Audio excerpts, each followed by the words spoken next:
I can see the stars align, dance around the moon every night. And now my eyes are open wide, and the sky has never looked so bright. And I don't need to see the road to believe, yeah. 'Cause this is where I'm meant to be, I believe. And I feel the magic everywhere. It's all around us, it's in the air. And I see the magic we can share. So much wonder everywhere. And I feel the magic, ooh. Can you imagine, ooh. And I feel the magic, ooh. Can you imagine, ooh. And I feel the magic. It's all around us. And I feel the magic. It's all around us. There's wonder on this winding road in front of me, yeah. 'Cause I'm right where I'm supposed to be. And I feel the magic everywhere. It's all around us, it's in the air. And I see the magic we can share. So much wonder everywhere. And I feel the magic, ooh. Can you imagine, ooh. And I feel the magic, ooh. Can you imagine, ooh. And I feel the magic. It's all around us. And I feel the Oops, caught dancing. Lucky I wasn't caught singing. Good evening, everyone. Welcome to Soul and Beyond. For those of you who will watch later, thank you for registering. It's really good to see. I am Gwenda, and I'm your host for Soul and Beyond. Let me see how many hats. Mystic, healer, natural seer, presenter, speaker. Oh, lots of bows, lots of things. And to everyone else, all my beautiful people that come in on, let me see who's saying hello. Kim Jane, hi, you're bright and early tonight. Everyone that is coming in to join us tonight, good evening to you. Yes, you are here first, Kim Jane. Oh, and Jean's hot on your tail, Kim Jane. Hello, Jean. Welcome this evening. I've got a couple of hot topics to talk with you about tonight. And I was sitting with,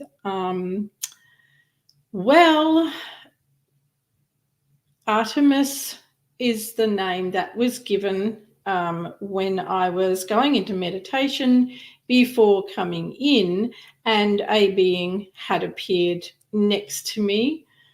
And it was really to talk about something that I'd already thought I was going to be talking about, but as usual, we'll find out what the heavens wish to say on this.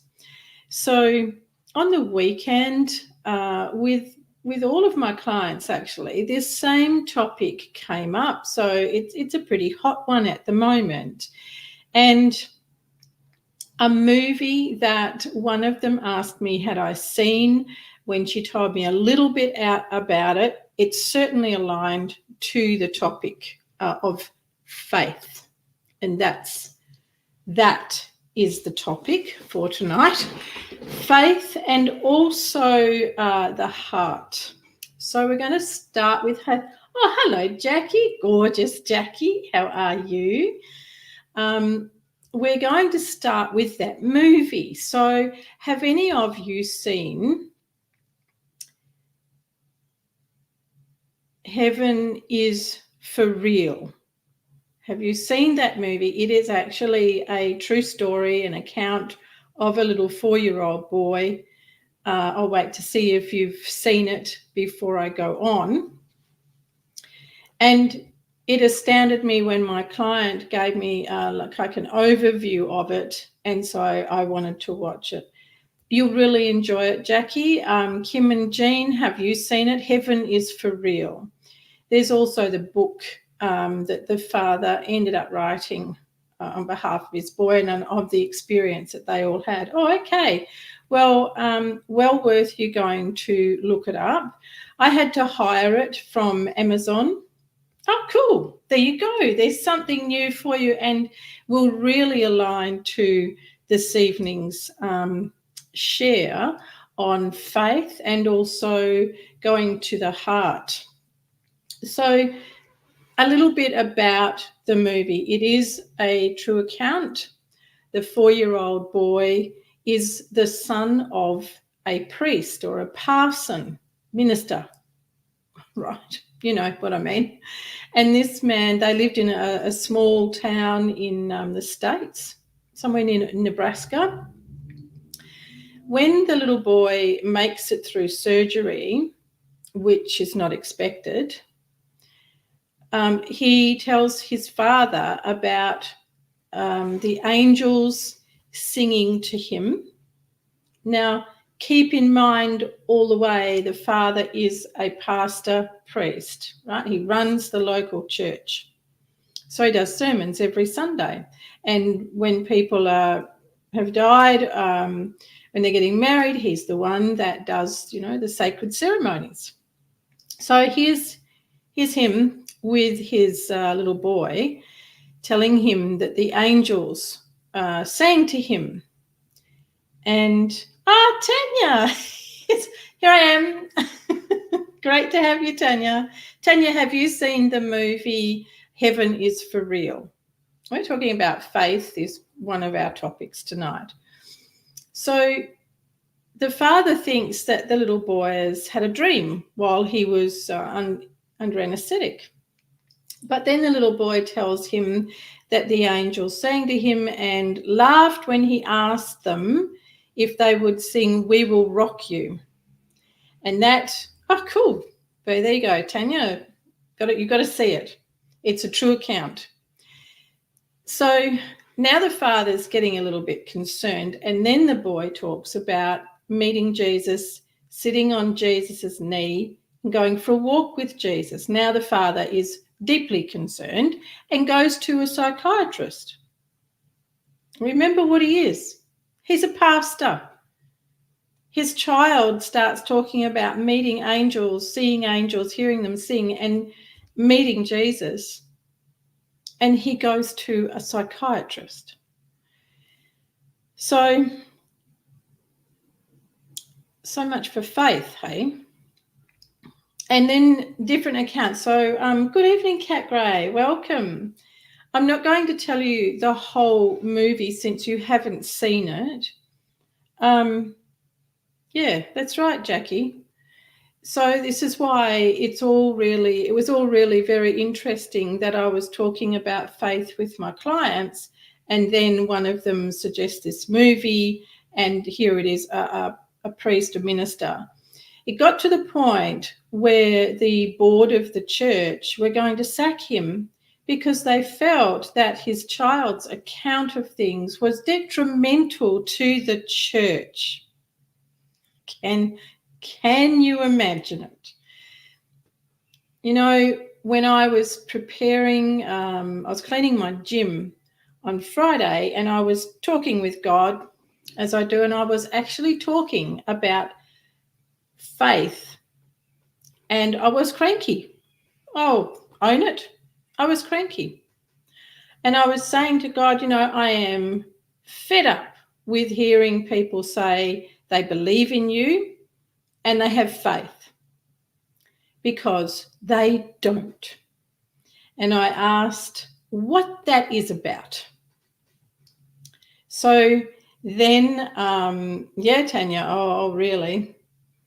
There's lots to what the little boy encountered and what he talked about. And I don't want to spoil the movie for you. I'm just going to say, go and watch it, especially after tonight's session about faith.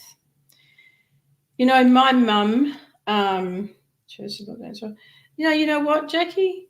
People, humans have a lot to answer for. Oh, look at that Fran line coming up after my chat with God. So, yes, Jackie, I understand what you're saying, and I am in agreement. However, at the end of the day, absolutely everything comes back to ourselves. Absolutely everything. So if you are an avid churchgoer, and you listen to all the sermons and you take in the way that they want to make you conform, indoctrinate. Well, that's your choice, and you've therefore used your free will. And as soon as you've used your free will, no angel, no guide, no guardian, no elemental being, no one can step in and overrule you. And here's the thing, even in death, free will applies, even in death. So when somebody passes, if they don't want to go where the angels want to take them or where their loved ones want to take them, they don't have to. And nobody can change that, not even God. God is not a Indian giver. He didn't give free will and then take it away. Good evening, Karen. Welcome. Karen, have you seen the movie Heaven is for Real? So it was a really interesting conversation with God around faith, and then and people claiming they have faith, and then my clients' conversations over the weekend from Friday through Saturday. And my mum, so as a good example of faith, my mum is an amazing healer and did not realize what she was doing until she was in her late 70s.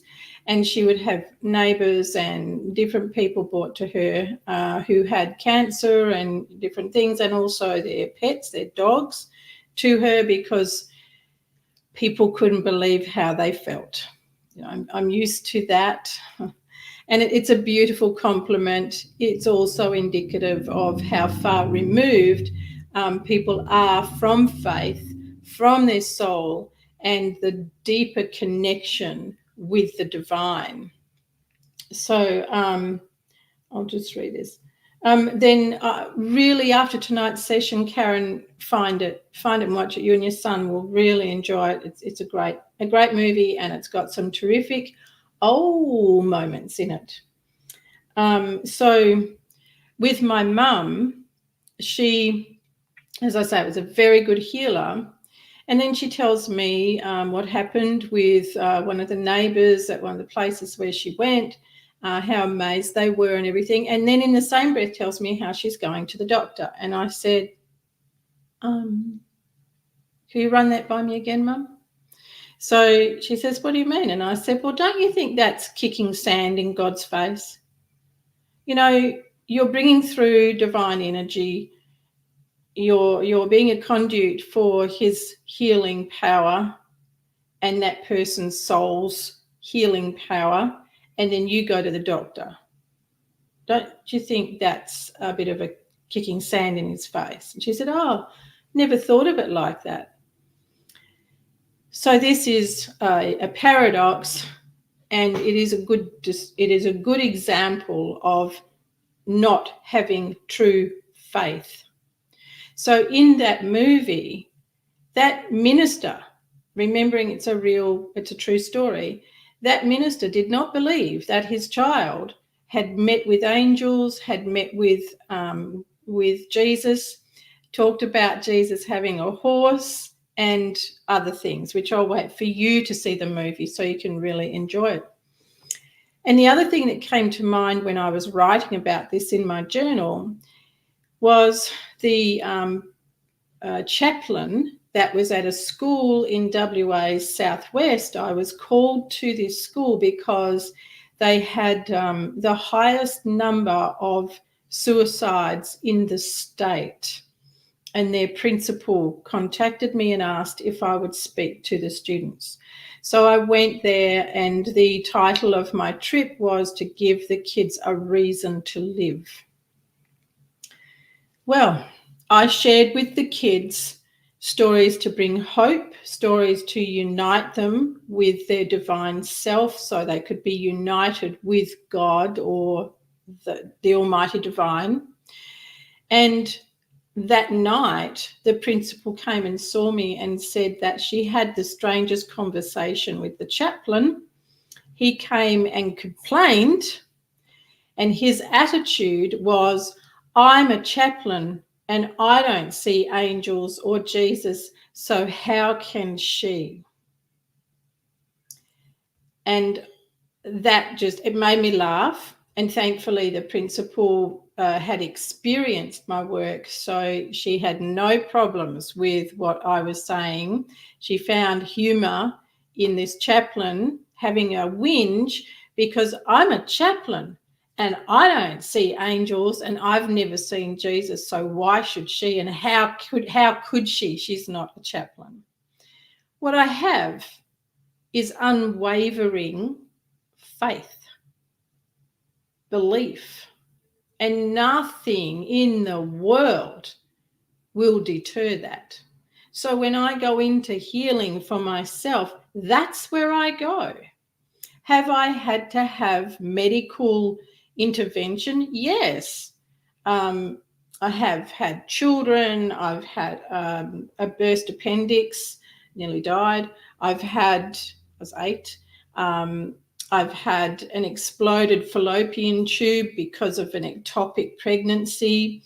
And then I did die when I was 40. So yes, there are times, and I've had motorbike accidents, car accidents. There are times when I've had to have medical intervention. However, I don't ever go into those situations without prayer and without asking for that. And as you all know, I recently had a serious head injury, and I spent every day on my healing table with God.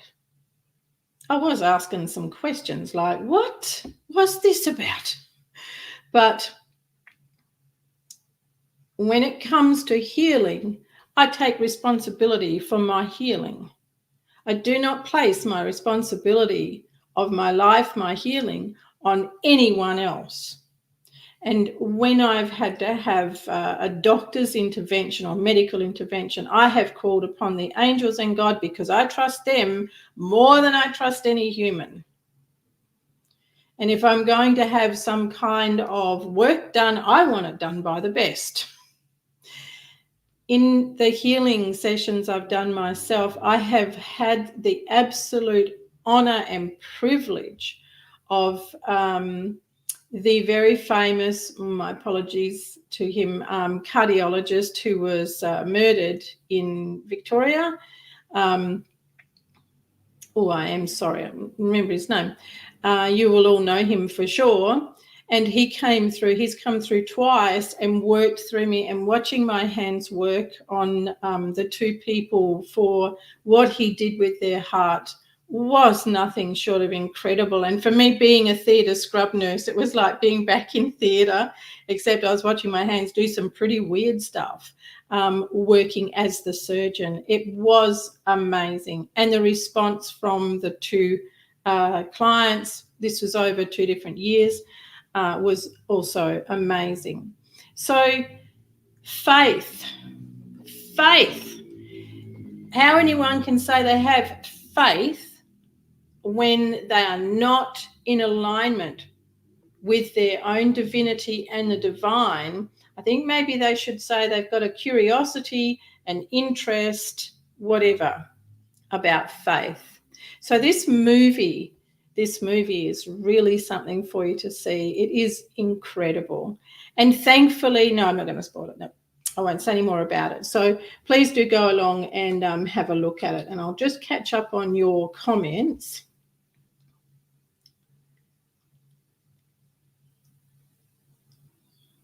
Oh, that's beautiful, Kim Jane. A message for you, hey? That's really lovely.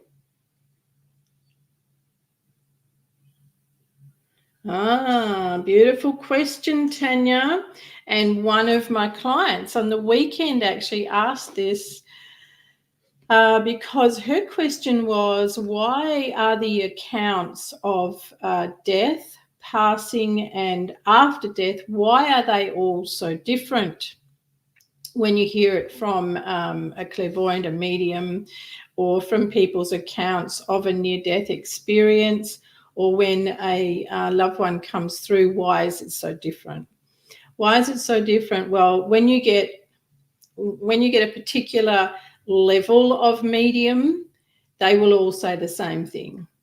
When you have got a medium who has been taught to be a medium and who is on a different level of ability and different level of awareness, you will get a different version of what happens and what heaven is like. So where do they go? They go where they choose to, Tanya, and they might very well choose to just go on that very first lift, the first floor, basement. Oh, no, not basement. That very first floor, and they go there and no further. I personally had an experience with a man who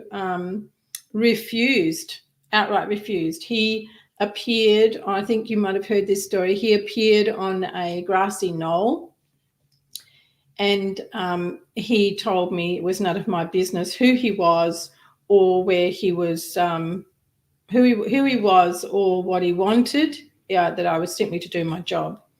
So he came in, and his brother and mother, I'm sorry, I'm listening at the same time. His brother and mother came towards him, and he said, and don't tell me to go with them because I'm not. And they told me that they had been to him all the time since he passed, and he would just refuse to go with them. And then two angels appeared on the other side, and he said, and don't bother telling me to go with them because I'm not. And I asked him, I said, so do you plan on sitting on that grassy knoll for eternity? And he said, yes, and it's none of your business. So free will exists and can be used even in death or in passing. So really fascinating, isn't it? So faith is something that is truly deep, and there's nothing else like it than love. And when we are in a state of, oh, that's not nice. Yeah, it is weird, isn't it, Jean? And that's what you'll see towards the end of the movie. If you watch it, you'll see him actually explain that, and it was really good. Thank you, Tanya. It was an interesting experience. It was a shame for the kids because so many of the teachers were very brainwashed and non-believers, very indoctrinated in the system, and they did not help things. I had several of the children come up to me and tell me how much it made a difference to them. And one little girl who was year 7, no, she was less than that. She was year 6. Tiny little girl came up to me and put me in tears. I don't think I'll ever forget her. She was the daintiest, like a little fairy. And she came up to me and said, you just saved my life. I didn't want to live any longer. I've never forgotten that child. She brought me to tears on the spot. I couldn't believe that a child of that age was contemplating taking her life. I just could not believe it. So yeah, that was incredible and amazing. And yet these teachers who were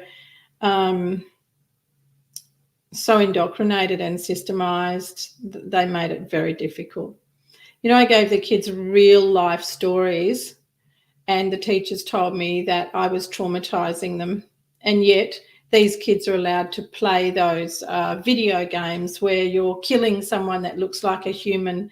These kids are allowed to engage in brutal horror things and watch horror things, and someone sharing real life stories, real life experiences traumatizes them. I don't get that.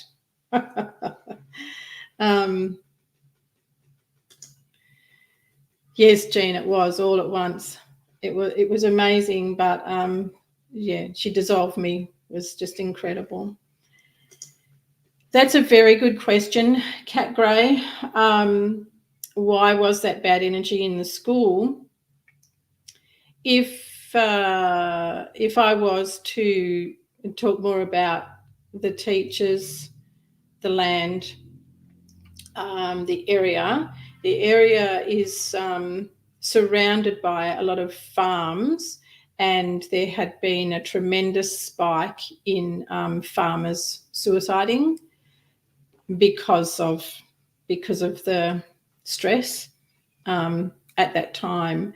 So the kids, the energy from the whole region was really bad. Really bad. The kids who actually responded to me the best, and the teachers that had them, these were kids that were troubled kids and weren't actually allowed to go to the main school.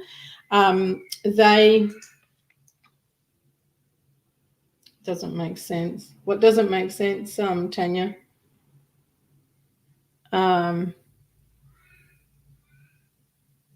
Yahoo. Happy birthday for tomorrow, Karen Mack. So these kids that were outside of the normal school because they had lots of issues and weren't allowed to go to the normal school, they're the ones who actually responded to me and took up the things that I was sharing with them on how to change their life, how to make their life the way they would like it to be. They're the ones that took up what I was saying. And it was great to work with them. Their teachers were more supportive. Their headmaster was amazed at their response with me, because these kids, a lot of them were not at home, if you know what I mean. So they're difficult teenagers. And the principal there said he'd never seen them take to a stranger the way that they did with me. So amazing. We had the run-of-the-mill school, the everyday school, and oh no, Jackie. Yeah.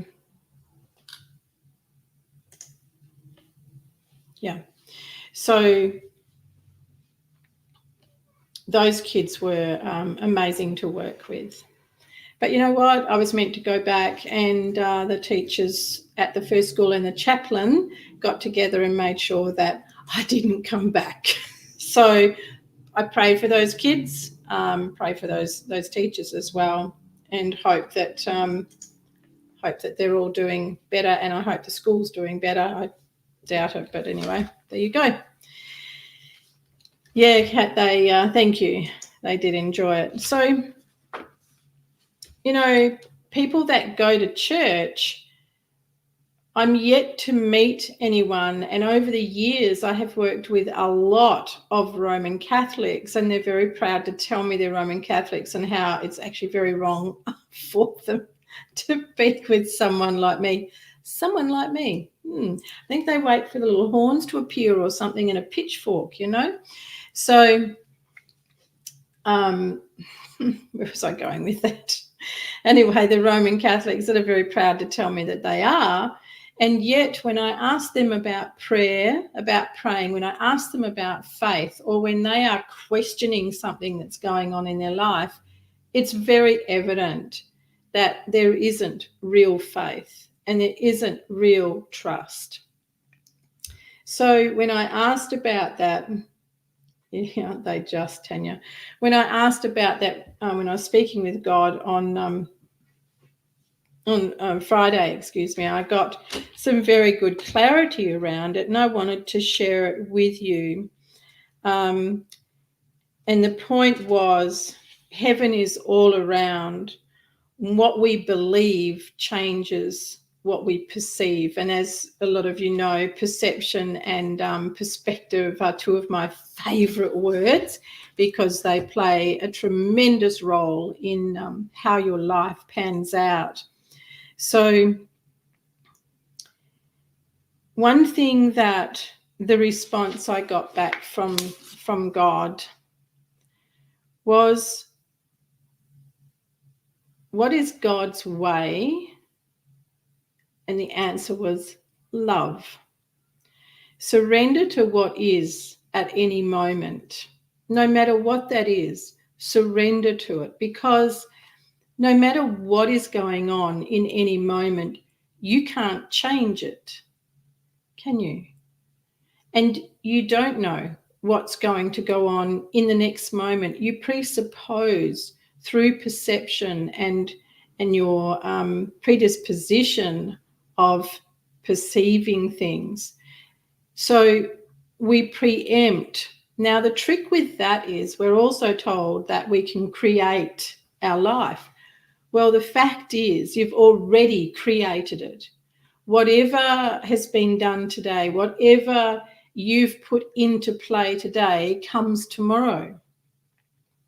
So when you stay in that moment and you surrender to that moment, you know, I used to work with a lady that would always say, give it to God, hand it to God. And I would say, you need to take your own responsibility for everything, not just hand it to God. It's not like, let me go and make a mess of things and then I'll just go, oh, here you are. I'll put it on a plate and I'll give it to you. So giving it to God and in full trust. And this is another aspect that people struggle with, full trust.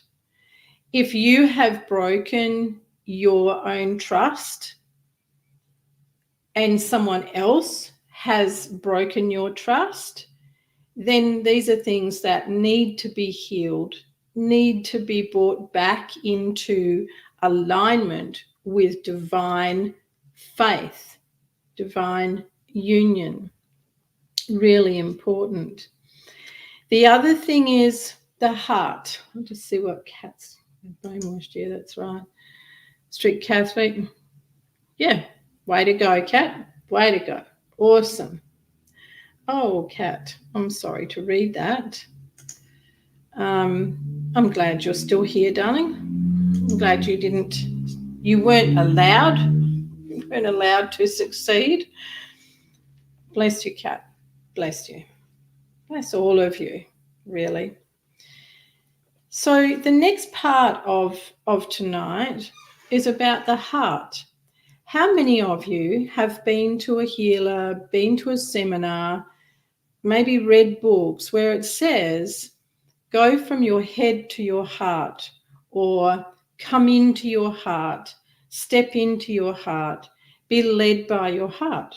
Have you all heard words, read words along those lines? You know, to get out of a busy mind, go to your heart. So let me know if you've heard these things, read them, these words about being in your heart. Thank you, Tanya. Karen, how easy is it to do? How easy is it to go to your heart? And what does it mean? Have you done it? Do you live that way? Okay, so there your yeses for yes, you've heard those things. Jackie, not easy. Everyone else, do you live it? Is it easy? Have you done it? Have you gone in and out?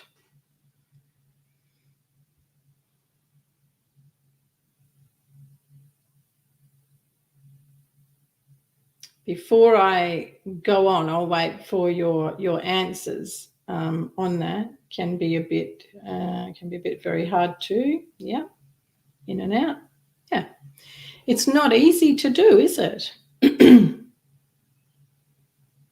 Thank you, Jackie. Yeah. Yeah. In and out is probably the most on point way to describe it. And yes, sometimes in my heart, Jean. Thank you. Thank you all. So the next part of the conversation with God was around the heart. And yes, I teach come away from a busy mind, tools how to come out of a busy mind. Our beautiful Mandy's not here tonight to comment on this, and even Michelle would say about a busy mind. Lisa, you made it. Oh, poor girl. She'd have her eyeballs hanging out. Coming into your heart space. You know, there's so many throwaway words and lines, but it's not easy to do. So with this continued conversation with God on Friday, it was the heart is where God is. The heart is the door to God. When you open your heart to God, surrender, let go, and let God guide you. That is actually what it means to go to your heart. Now everybody goes, yay, that's great, Gwenda. That's awesome. And I'm on that. I've got that nailed. I'll have that in no time. No, you won't. Oh, yes, speaking of busy mind, here's one right here, Lisa Murray. She's owning it. Good girl. So, you know, that was absolutely beautiful, that message that came through, that the heart is where God is. The heart is the door to God. Open your heart. Now, what does that mean? Yeah, open your heart to God. Surrender, let go, and let God guide you. So again, great words, great message. But what does it mean to open your heart? What do? Go and get a saw or something and ta-da, open my heart. Again, the words. The mind gets involved and says, what is she talking about? What do you mean, open my heart?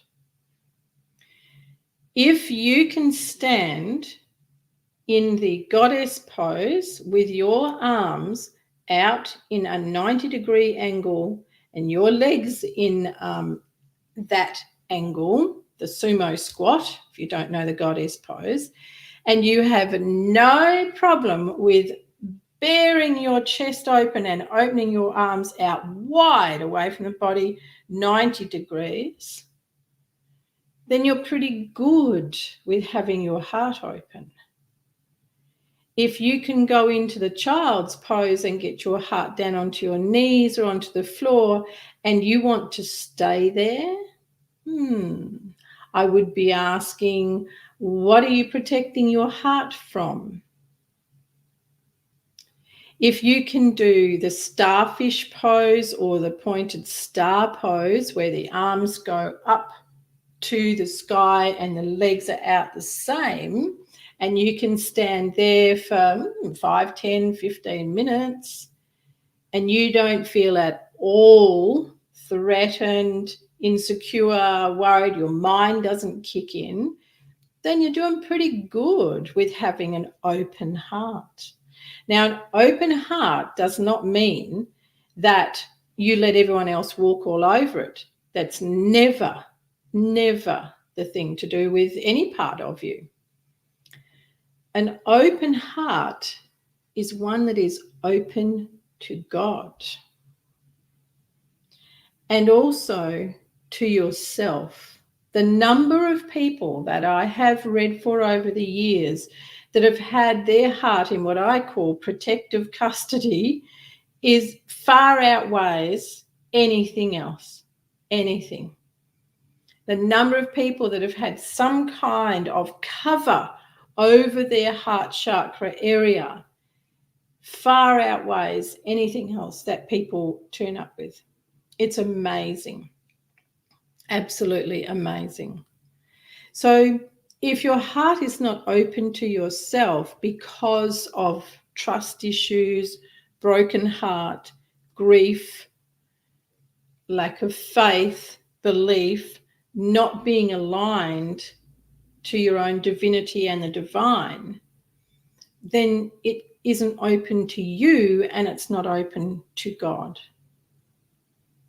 So does this put a different take for you on what it means to go to your heart, to come out of your mind, go to your heart, to be in your heart space? Does that conversation give you a different opening for that, maybe a different realization? Let me know.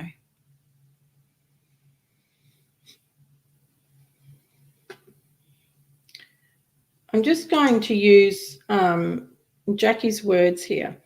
Again, all sounds wonderful, doesn't it? But the question is, can you, do you, and is it easy? Again, I'm saying these words are so easy to write and easy to say, but when we put it into practice and open your heart to love and love of self, is it really easy to live that way all the time? Not now and again, not sometimes, not in and out. It's not, is it? And it's this, you're not to be going, oh my gosh, this is terrible. This isn't about something that's wonderful, Tanya, wonderful. This isn't about something where you point all 10 fingers and toes at yourself and be critical. What I'm sharing with you here is the message, the guidance that I received direct from God in relation to my question about faith, people having faith, human beings having faith in God, and why they don't. So as that went along, this was the beautiful part that came out of that conversation.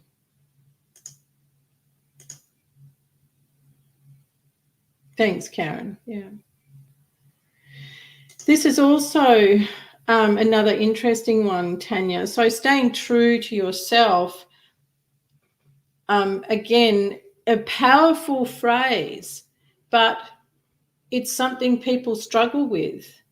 First up, what is their truth? And second up, who is the self? Who is yourself? Because if you're staying true to the self you believe yourself to be, that's not the soul, unless you are living a soul-aligned life. If you are being true to the personality that you have created, that you've been conditioned to be for this lifetime, that is not being true to the soul. Does that make sense? No, Jane. Great question, Jane. Thank you. No, definitely not. Although I will say some people will wear things that are very strong around their heart. They will wear clothing tight. They will wear big things so that that area is closed over, or they will put on a lot of weight around that area. So it can be physical, but the things I was talking about were not physical. Thank you. Makes sense. Good-o. That's great. Thank you. It makes a big difference to be able to really have a look at words and the way we use them. And this is something that has been a topic in the Spirit Seekers Society. It is something that we do modules on in the Soul Mastery Collective Pathway, and very much when I did do private mentoring, because without really having a full grasp from the heart, from the soul of what we say, then it's just throwaway words that read good, sound good, and I will just add on there, it's better to have those phrases, those words, than the opposite. I mean, that goes without saying, doesn't it? And don't think that I'm saying to you don't have these kind of phrases. That's not what I'm saying at all. It's the same thing as doing affirmations. It's the same thing as when you do prayer. And people just do prayer as if they're saying, I'll have Vegemite on my toast, thanks. It's like when you say, oh, I love going there, Vegemite on the toast. It's not the soul fueled words and way, right? So that's the difference. That's the big difference. Yeah, that's good timing, Tanya. We hold ourselves.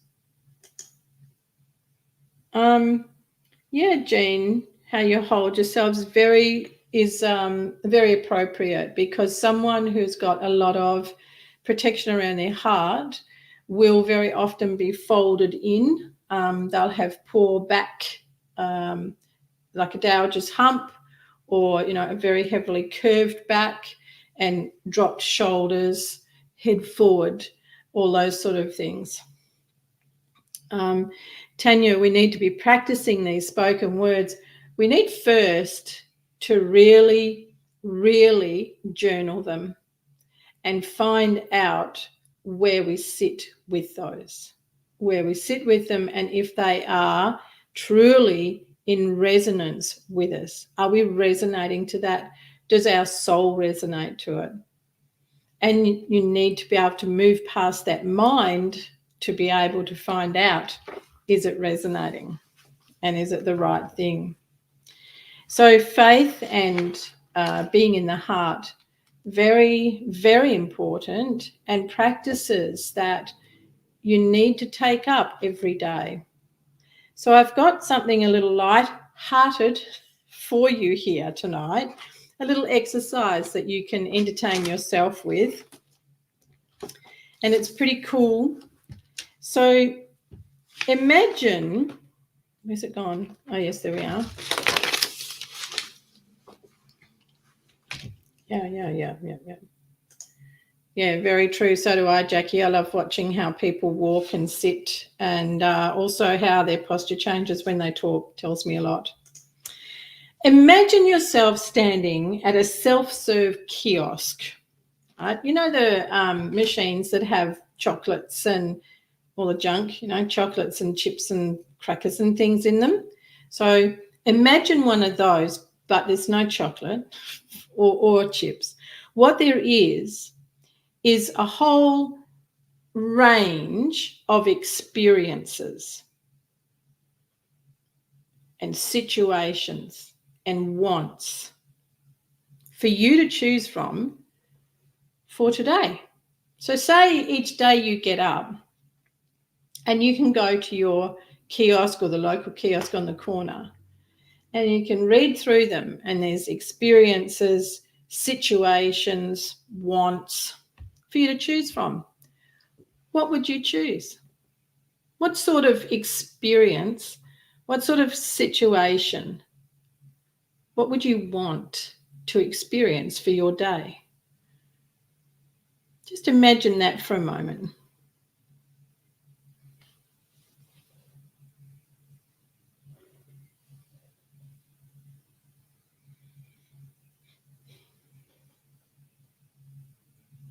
Jackie, play the game.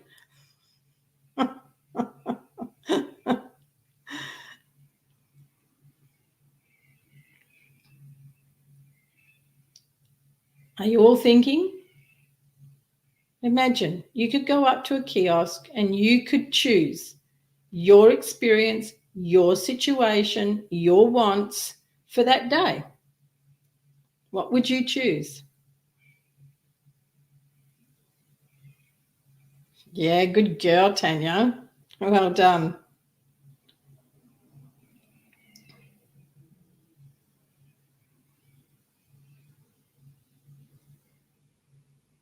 So Jackie's got here experience, love and joy. Tanya's thinking that might even be an experience, Tanya. You could select that one.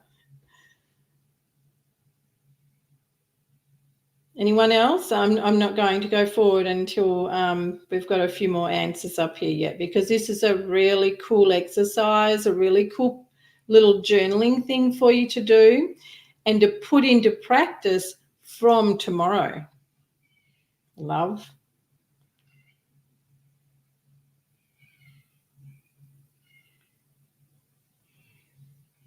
So, Kim Jane, what would be your experience? Is it an experience, a situation? What would you want? Well, I like that. I like that, Kat. Clear mind and love and joy, clarity. So these are the things that you would choose, right? Because you can go to the kiosk and you can choose whatever situation you like. I know I would go and choose the experience of being on my own island, having a big lion as a pet, laying back on the deck chair, looking at the turquoise beach, and then coming in to go and talk to people about being in their heart with God. Wonder.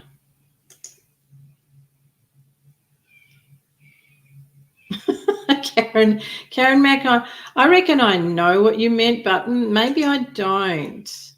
Karen's got an experience of winning an abundance of monkey. I'm pretty sure she means money, but maybe she does want an experience of abundance of monkey. So if those are the things that you can go and choose, you could go to a kiosk every day and choose whatever you wanted as your day, then why don't you start now? Remembering the message from God, reach, sit, be in your heart, open your heart to God, let God guide you. So a favourite saying of mine is, show me through the eyes of God. What do you think of that? Show me through the eyes of God, because you are a divine spark of God. So anything that you would like to experience, and like Jean has here, it's right, it's here, it's right in your present moment. But do we take it? Do we believe we are worthy of having it? How have we been living that we don't have these things? These are things I'd like you to think about, and feel free to email me if you want to share what you come up with, because this is a really powerful exercise, practice for you to do. Imagine your kiosk, and what are you going to put your $2 in for each day? So in that kiosk is pain, suffering, disease, heartbreak, broken heart, someone is not loyal to you, breaks your trust. Would you choose any of that? None of you have said that.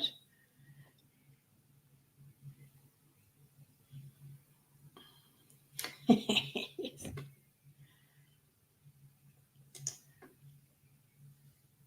course you wouldn't choose those things. So why do we have them in our life? Why do we put up with them? Why do we let them go round and round and round? When really what we want is all these beautiful things that you've said here, and all of that is absolutely in your heart and available. So No, not my choices. Go, Karen.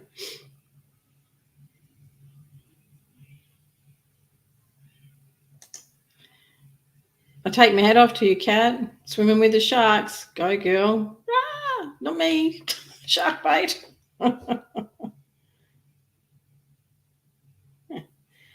There you go. See? So isn't it funny? These are the things that this is your soul talking.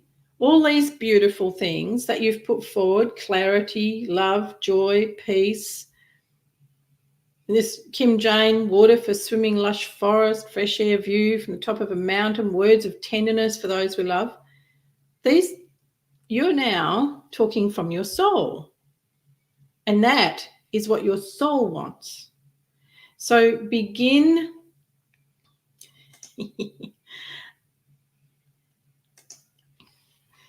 begin today with thinking about that kiosk.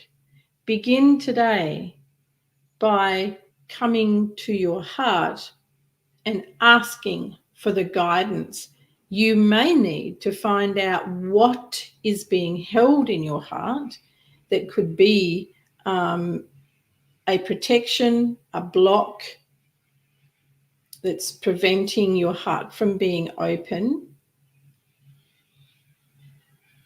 But this exercise will be very good for you. Okay? Pretty cool, isn't it? So you've all had a little word from your soul. Now I'm going to try something new here. This is going to be funny.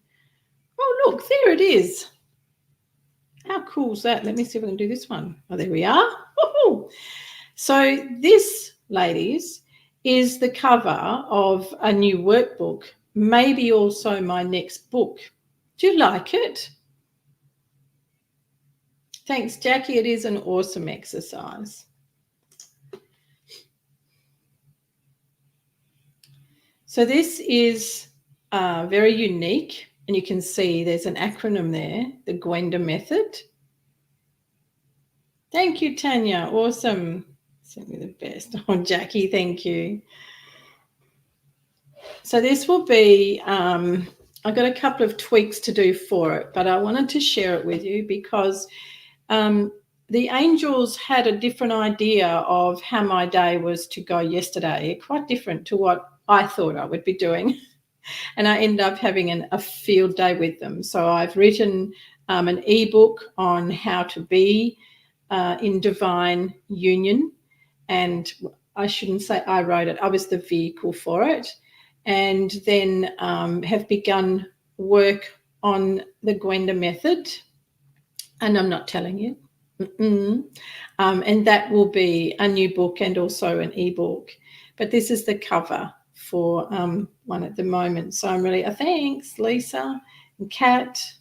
So this beautiful piece here, I was in a conference actually, and obviously not paying attention to the lesson.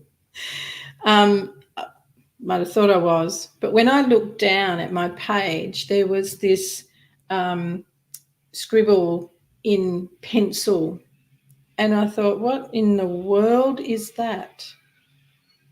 And for some years it sat in that book, and then it found its way out, and then I was shown how it was to look, and this is part of it. So it is actually the chakras done in a most amazing way and so very unique. And I asked them to bring me the artist who would be able to see it the way I could see it and be able to bring it to life, because it was just a pencil scratching, bring it to life. And the lady that they brought to me, soon as she saw the pencil etching, she knew. It was just fantastic. And you know what? I contacted her to make me a new logo, and she said, oh, I'm not doing that work anymore. So that project for me was actually the last thing she did. So how fun is that? Yeah, thank you. Yeah, the colours are really important. So this is the blue chakra for obviously the throat chakra. So these will also be one side of my prayer cards. I've already started them. So the prayer cards, that side's done, and now I've got to upload the prayers.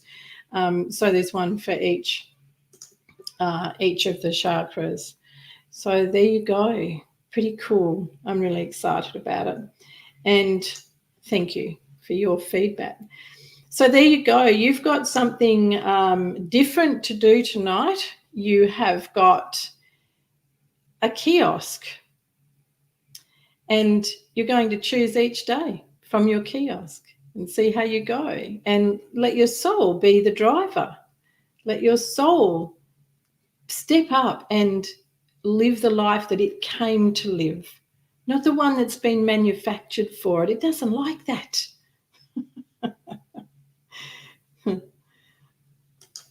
So have fun with that, and either save no Soul and Beyond next Monday because it's Easter Monday, right? So no Soul and Beyond next week, but this week I will still put the registration up, and that will have the date of the next Soul and Beyond, which will be the following Monday, but none this coming Monday for Easter Monday. So I wish you all a very peaceful, a very loving, kind and compassionate Easter. And may there be lots of joy for you. And may you have a great time over Easter with your kiosk. Don't ask for extra Easter eggs. That's not part of the deal. Nope. Could ask for extra fish. So thanks for being with me this evening. And have fun with your kiosk. See how you go. See how you go. And give time to yourself also to see what is in your life presently that you wouldn't choose. You wouldn't choose from your kiosk. And you wouldn't ask God to bring it to you either. So I hope you have all had a lovely time this evening, and I hope that you've been able to take some things away from tonight, all sorts of joy. And to Eugene Hartman, very much. It's fabulous. Yep. Thanks, Kim Jane. I will do. So good night and God bless everyone. Take good care of yourself. Thank you. Thank you, Jackie and Linda. Everyone have a beautiful evening, beautiful Easter. Bye now.